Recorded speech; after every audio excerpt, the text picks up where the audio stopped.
Pues una vez más, hermanos y hermanas, les doy la bienvenida a este canal de la Divina Misericordia en Miami. Y aquí estamos pues preparando otra reflexión para ustedes. Estamos transmitiendo de aquí desde nuestro santuario, un precursor del próximo que vamos a construir si Dios quiere. Y estamos transmitiendo desde la ciudad de Miami, desde la arquidiócesis de Miami. Esta próxima reflexión, meditación, le he titulado El Misterio Pascual. El Misterio Pascual. Ya vimos ayer el misterio de la encarnación de Dios, la encarnación del Hijo del Hombre. Veamos ahora el misterio de la pasión, muerte y resurrección de Jesús. Hemos dicho que el pecado original había sido una ofensa muy grande y había enemistado al hombre con Dios Padre. Este pecado tenía que ser reconciliado, reparado, lavado, perdonado, redimido. El hombre tenía que reconciliarse con el Padre Celestial para que las puertas del cielo se abrieran y dejaran pasar a todos los justos, comenzando por las almas de los que esperaban desde los tiempos del Antiguo Testamento. Recuerdan las palabras del credo de los apóstoles: descendió a los infiernos. Efectivamente, Jesús, el Mesías, fue a darle la buena noticia a todos aquellos que esperaban al Mesías, al Salvador. ¿Cómo Dios es capaz de enviar a su Hijo amado y permitir que sea muerto en la cruz para salvarnos a nosotros? Esta es una pregunta que muchos se hacen. Y de nuevo, el cómo solo Dios lo sabe, pero el por qué sí podemos en fe llegar a comprenderlo. Y mientras más lo comprendemos, sentimos como la gracia de Dios va inundando nuestra alma y nos damos cuenta de la presencia del fuego del Espíritu Santo que va ardiendo cada vez en nosotros, abriendo nuestra mente y nuestro corazón, llenándonos de gozo y de alegría. Ningún ser humano podía reconciliar, podía reparar, lavar, perdonar, redimir y salvar al hombre, pues ¿cómo un ciego puede guiar a otro ciego? Solo podía hacerlo el Hijo de Dios, semejante a nosotros en todos, menos en el pecado. Porque el que era de condición divina no consideró esta igualdad con Dios como algo que debía guardar celosamente.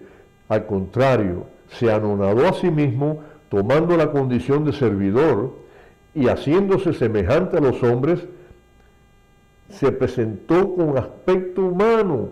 Se humilló hasta aceptar por obediencia a la muerte y muerte de cruz.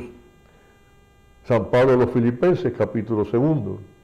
El sacrificio de Jesús en la cruz fue el acto de misericordia más grande que Dios haya realizado por un ser humano. Fue un acto de amor y misericordia que superó al mal y al pecado y venció al demonio, que logró finalmente reconciliar al hombre a Dios. Ese acto de amor y misericordia llegó finalmente a reconciliar al hombre con Dios.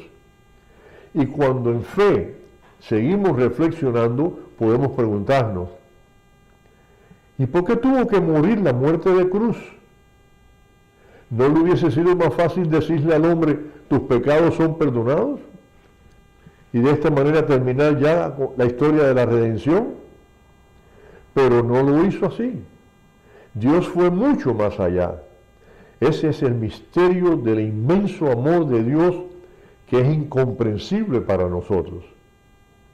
De nuevo, con esa gran inteligencia que Dios le dio, iluminada por la fe, Santa María Faustina escribe en su diario, reflexionando sobre este misterio, el misterio de la redención. Y nos dice: oh Dios, que con una sola palabra habrías podido salvar miles de mundos. Un suspiro de Jesús habría satisfecho tu justicia. Pero tú, oh Jesús, te entregaste por nosotros a tan asombrosa pasión, únicamente por amor. La justicia de tu Padre habría sido expiada con un solo suspiro tuyo, y todos tus anonadamientos son exclusivamente actos de tu misericordia y tu amor inconcebible. Tú, oh Señor, partiendo de esta tierra, deseaste quedarte con nosotros, y tú te dejas a ti mismo en el sacramento del altar, y nos abriste de par en par tu misericordia. No hay miseria que te pueda agotar. Llamaste a todos a esta fuente de amor, a este manantial de piedad divina. Aquí está el trono de tu misericordia. Aquí está el remedio para nuestras enfermedades. Hacia ti, oh fuente viva de misericordia, corren todas las almas, unas como ciervos con sed, sedientos de tu amor, otras para lavar la herida de sus pecados, otras todavía cansadas de la vida para tomar fuerzas. Cuando estabas muriendo en la cruz, Señor, en aquel momento nos donaste la vida eterna. Al haber permitido abrir tu sacratísimo costado, nos abriste una inagotable fuente de tu misericordia. Nos ofreciste lo más valioso que tenías, es decir, la sangre y el agua de tu corazón. He aquí la omnipotencia de su misericordia. De ella toda gracia fluye hacia nosotros. Mis queridos hermanos, se dan cuenta cómo esta criatura que nada más que tuvo 3 años de educación primaria, verdaderamente el Señor le regaló esa inteligencia iluminada por la fe, y que hoy haya podido escribir esto que acabo de leerles. Como podemos comprender, era necesario el sacrificio del Hijo de Dios para reconciliarnos con el Padre Celestial. Hoy podemos comprender que el hombre fue creado para ser salvado. Podemos darnos cuenta de que todos estos misterios estaban ya predispuestos por Dios nuestro Señor para que su deseo de compartirse con nosotros siempre fuera su último fin. Y el nuestro último fin es estar con Él, a su lado, para toda la eternidad. Jesús, su Hijo amado, su predilecto, era el único que podría rehacer lo que el pecado había deshecho. A veces algunos preguntan, ¿por qué tenemos que seguir luchando con el demonio si ya hemos sido reconciliados con el Padre al quedar lavado el pecado original de nuestras almas? Y la respuesta, hermanos, nos lleva de regreso al comienzo de esta reflexión. Decíamos que tanto el ángel como el hombre, Dios los creó libres en su imagen y semejanza, y por lo tanto nunca los obligó a amarle y serle fiel. Más bien siempre prefirió que lo amasen y le fuesen fiel por su libre albedrío.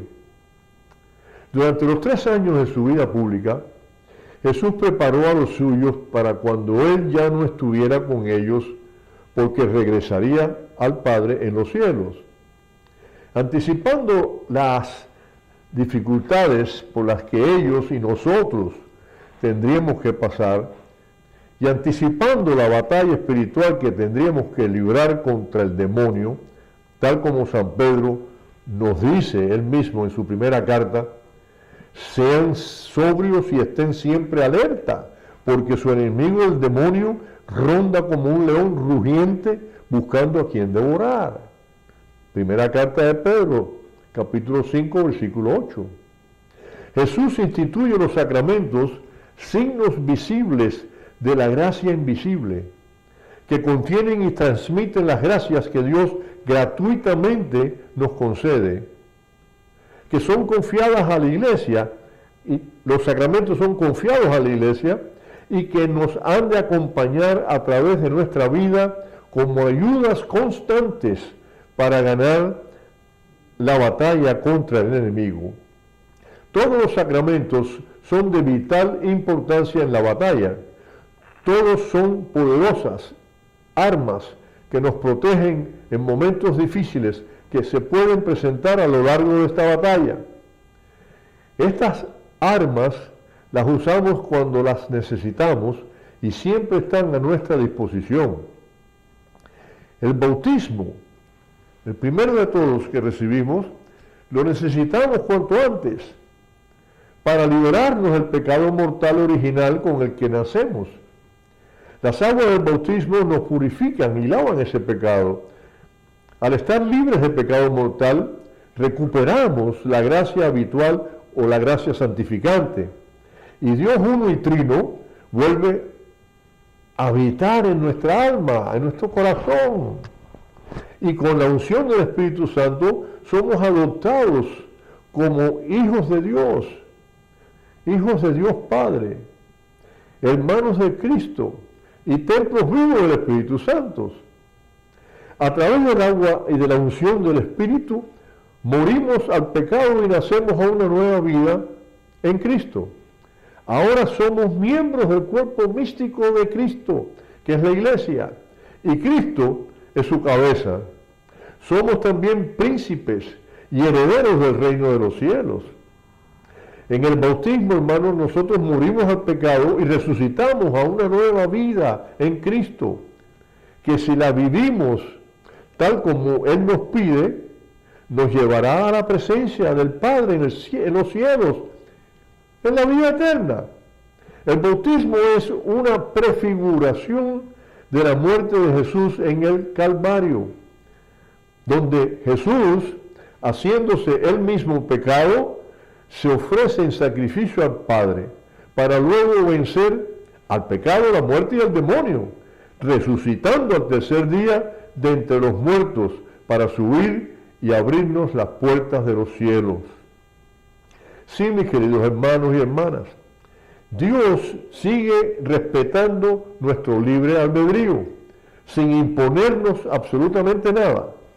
Más bien, tratando de razonar con nosotros y ayudarnos, derramando sus gracias sobre nosotros para que podamos vivir en santidad. Hasta nos ofrece una gracia cooperante para ayudarnos a aceptar las demás.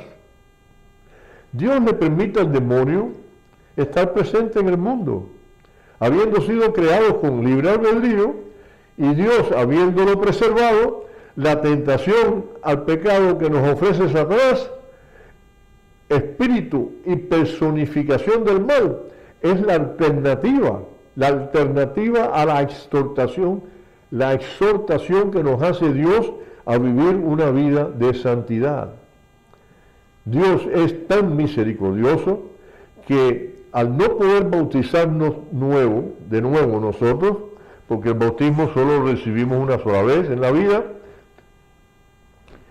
y es un sello indeleble con el que vivimos, Jesús instituye entonces el sacramento del perdón, el sacramento de la confesión, de la reconciliación, la fuente de su insondable e infinita misericordia, que siempre nos perdona los pecados cuando nos acercamos a Él, a este sacramento, en fe, con esperanza, humildemente, arrepentidos y con total confianza a recibirlo, y hacemos una buena confesión de nuestros pecados, y como resultado somos perdonados.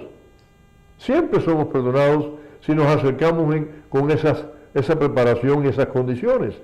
Este sacramento es el que nos prepara para recibir entonces el cuerpo y la sangre de Cristo con toda pureza, honor y respeto cuando comulgamos en la Santa Misa. Es el foco primordial del mensaje de Jesús a Santa Faustina, en la devoción a la divina misericordia. Pues al perdonar nuestros pecados, nuestra alma se libera y con la recepción de la Santa Eucaristía se abre a la confianza en Dios, que la lleva al último fin. ¿Cuál es ese último fin nuestro? El hacer la voluntad de Dios y estar dispuesto siempre y en todo lugar a hacer las obras de misericordia hacia el prójimo. Este es el camino hacia la santidad que nos abre las puertas del cielo para vivir eternamente en la presencia de Dios, tal como Él siempre lo ha deseado. Decíamos, y vuelvo a insistir, que los misterios de Dios son inexplicables, pero que se puede comprender el porqué de los mismos. Pues bien, ya hemos reflexionado sobre el misterio de la creación, especialmente la naturaleza del hombre. Hemos reflexionado sobre el misterio del mal, de la iniquidad. Hemos meditado sobre los misterios de la encarnación, la redención. Mañana, mis queridos hermanos, si Dios quiere, vamos a meditar sobre el misterio extraordinario de la Santa Eucaristía. Y con esto nos despedimos una vez más y decimos siempre, como siempre, Jesús, en ti confío. Que Dios los bendiga. En nombre del Padre, del Hijo y del Espíritu Santo. Amén.